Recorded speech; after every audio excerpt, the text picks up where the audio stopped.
Good morning, Dean Cedar Performance. We are at the shop. Got the Firebird pretty much squared away. I got the ECU out. I started pulling out the dash.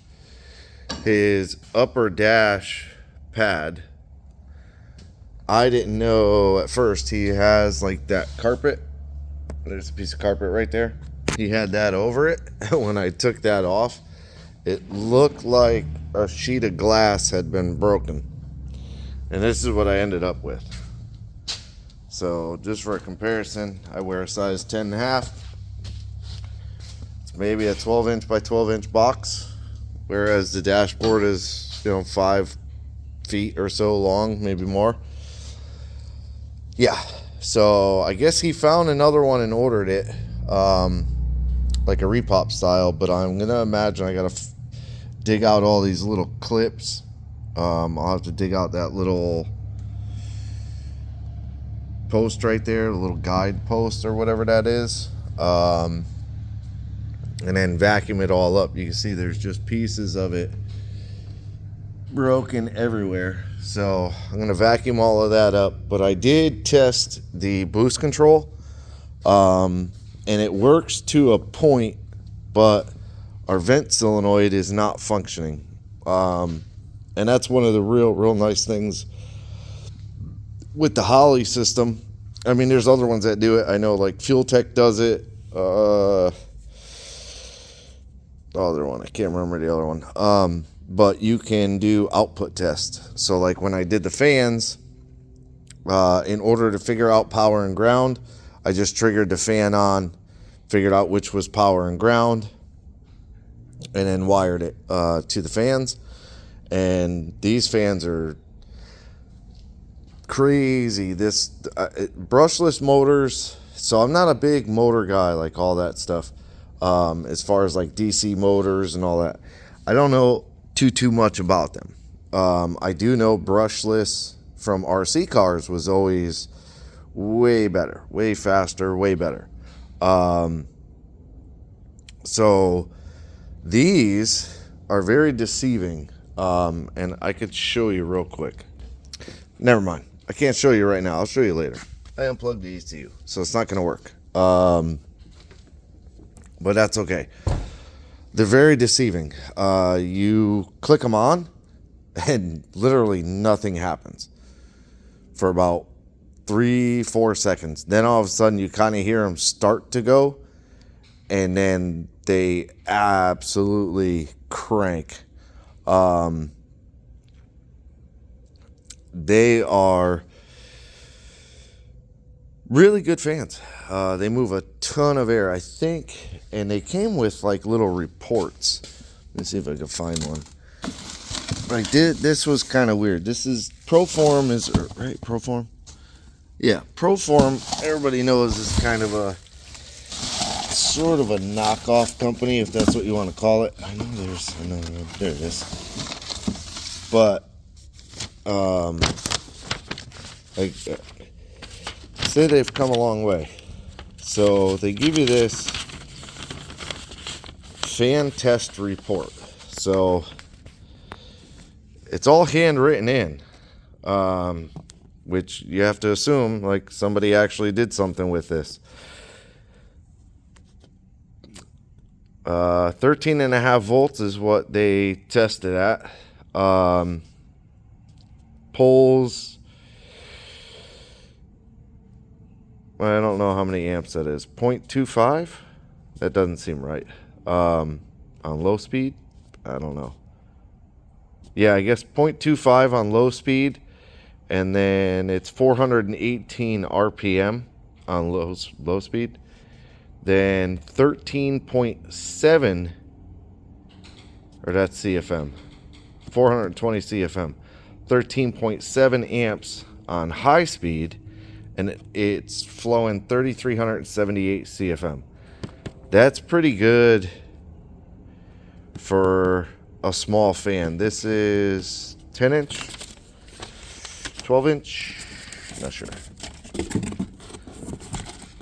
12-inch. These are the 12-inch fans. So for a 12-inch fan, that's pretty good. Well, maybe that's the other one. Yeah, there's the other one right there. So this one did 3391, pulled 13.5 amps, did 3391 CFM. So that's pretty good. It gives you decibels, dynamic imbalance. I have no idea what any of that stuff is. So that's pretty neat. It comes with a little test report. Whether it's true or not, I have no idea. Sorry about that, but yeah, so it's good. We got the fans are good, but I can test them in the output test at a Holley. You could also do your Mac valves. You could pretty much test any output on the Holley system. So when I put the car up on the two-step, it commands 6 psi,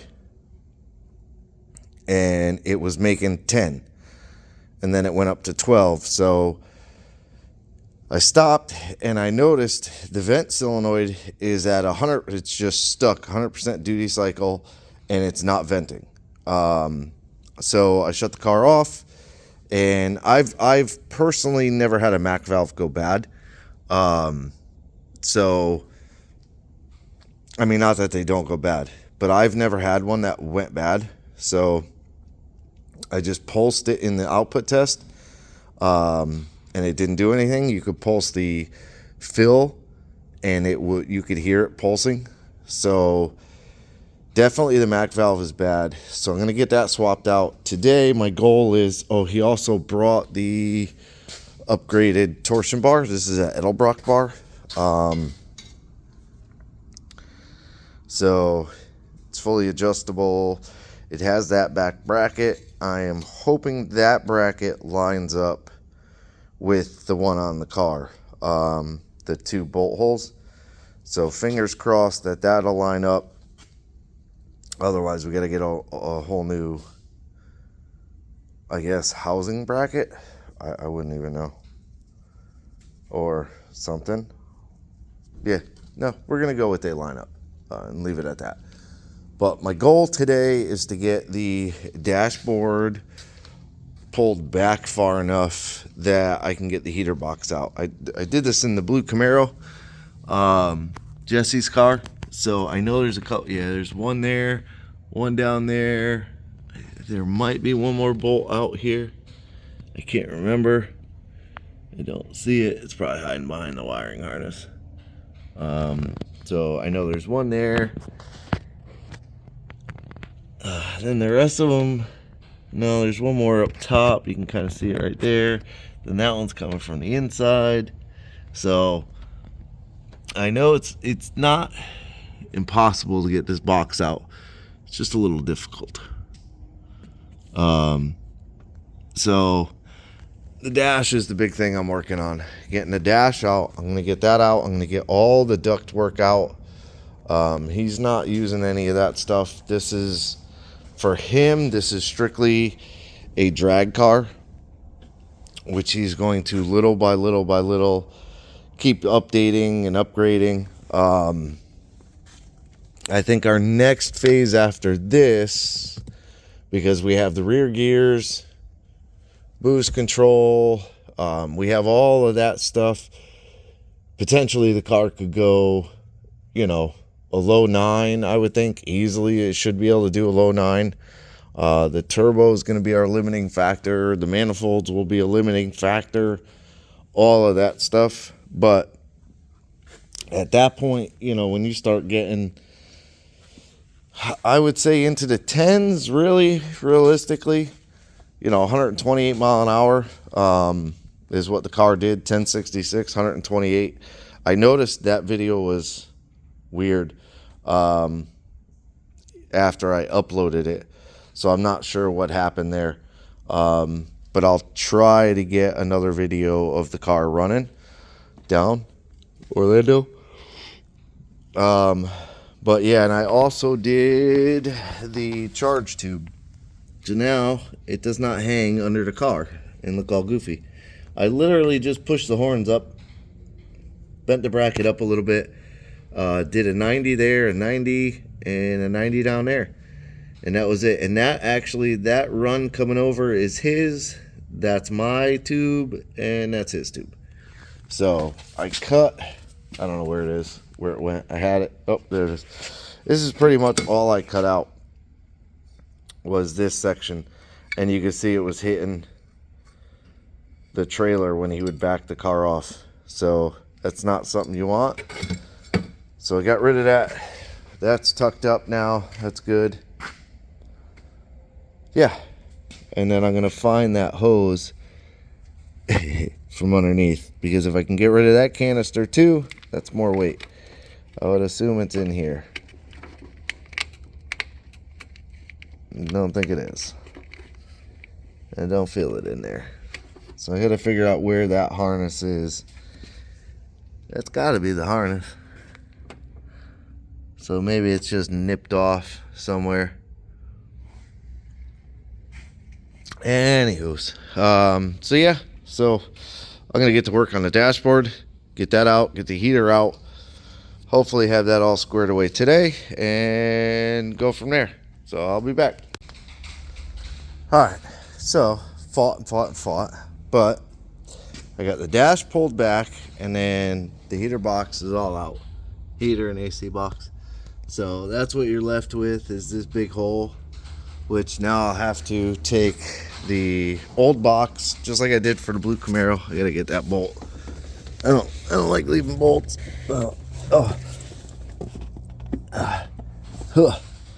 So I'll take the heater box, I'll trace it onto like a piece of aluminum or something, and then cut it out, patch it in there with some seam sealer and stuff.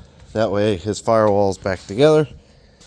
Also got the new Mac valve on. I haven't gotten a chance to test it because everything is disconnected right now. So next I'm going to work on putting the panel on. Then I'll put the dash back in, get it all back together. Then I could test the boost control.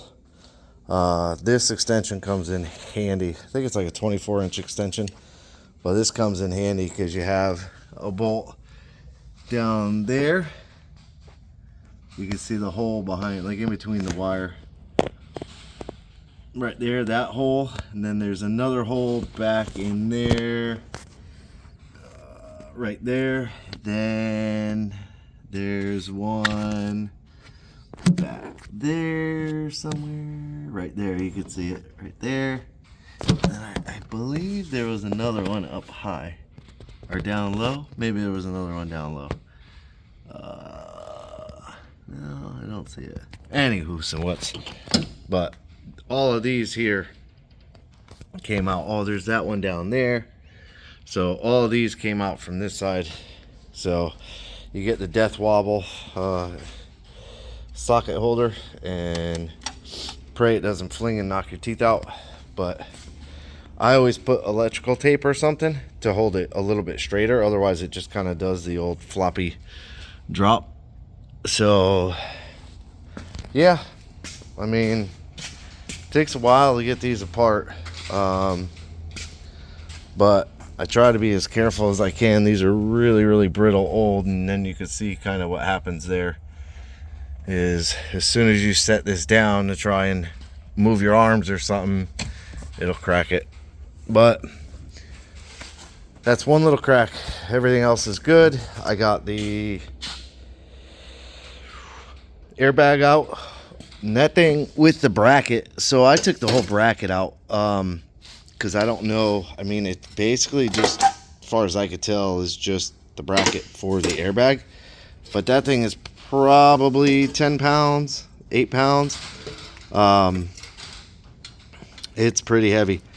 But what I'm going to do is I got the bumper support. That's for the rear bumper. Back here, it goes inside. I got that, the whole heater duct, which really doesn't weigh much. That's just plastic. Then that side panel for back here. That piece actually has a little bit of weight, so I may end up taking this one out just to match it. The heater box, the heater controls, all of that. That's his radio adapter thing. All that stuff's gonna stay out, so I'll end up taking my scales back behind all the garbage, and I'll just individually put pieces onto the scales and see how much weight overall we've gotten out.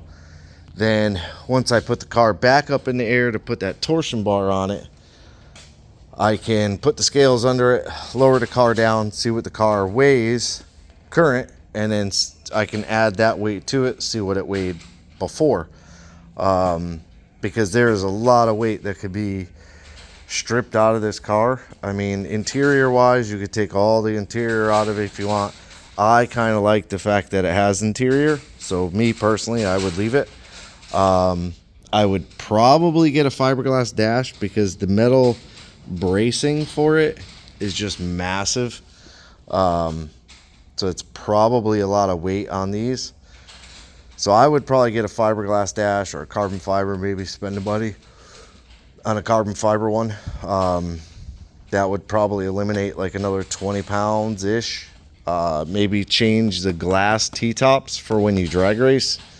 Maybe put, I don't know, something else. If they make something to go in there. Because these weigh a couple pounds. Yeah, I mean, there's a lot of weight that could be taken out of this car.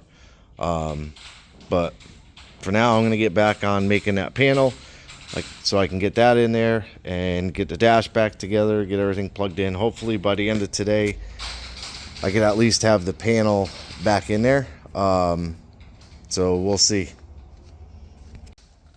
All right. So as you can see, the dashboard is all back in. I actually got a lot done yesterday. I forgot to finish off this video yesterday, so I'm finishing it off this morning, and then I'll make another video. But dashboard is all in. It's all bolted back. You could see the heater ducts are all gone. Everything is gone. I got it all out. The airbag, the heater box, AC box, all the heater vents, the heater control, all of this stuff. And he ended up coming by yesterday, and he kind of wondered how much weight it all added up to with the bumper support and that one little panel. Excuse me. So I broke out the scales, put everything on, and it came out to 63 pounds.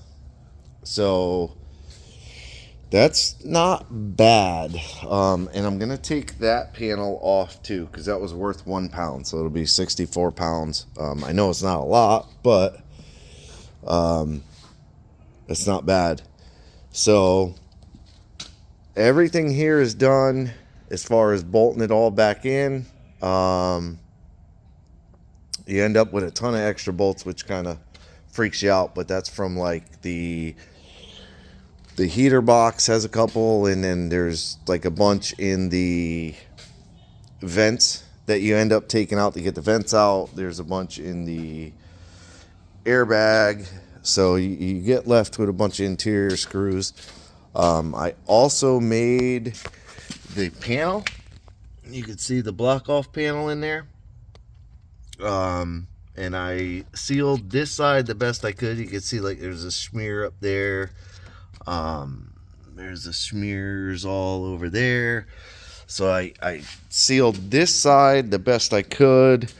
It's hard on that side because you have that rubber mat. But from the outside, you can see, and I painted it silver, but that lip that runs, I sealed the whole lip all the way around, sealed up the extra holes, because I didn't have a panel that was quite big enough to go all the way across, but that one fit the hole entirely. So I sealed up the bolt holes that I didn't use. I think there's 4 bolts in total. There's one there, then I put that one there, which has a nut on the inside.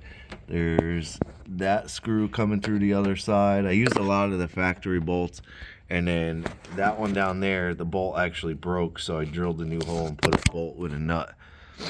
So maybe added a pound back into it with that panel and all that stuff. But like I was saying yesterday, there's still a lot of stuff that could be stripped off this car to make it much lighter. I'm also going to take that canister off because this hose here runs into this harness through here, down, across, over, and connects to it. So it's not needed anymore. I don't know what it was for, but I will strip that off. So that's where I'm at as the end of yesterday. I just got down here today. I still got to put the torsion bar in, which I'm going to do today. I'm going to finish getting like the A-pillars, all the trim in that goes all the way around. I'm going to finish getting all that in. And there was something else. Yeah, and then I just got to do the torsion bar. So for this one, we're all set. Appreciate you watching. Like, subscribe, hit the bell to be notified of new videos. Leave me a comment. Have a good day.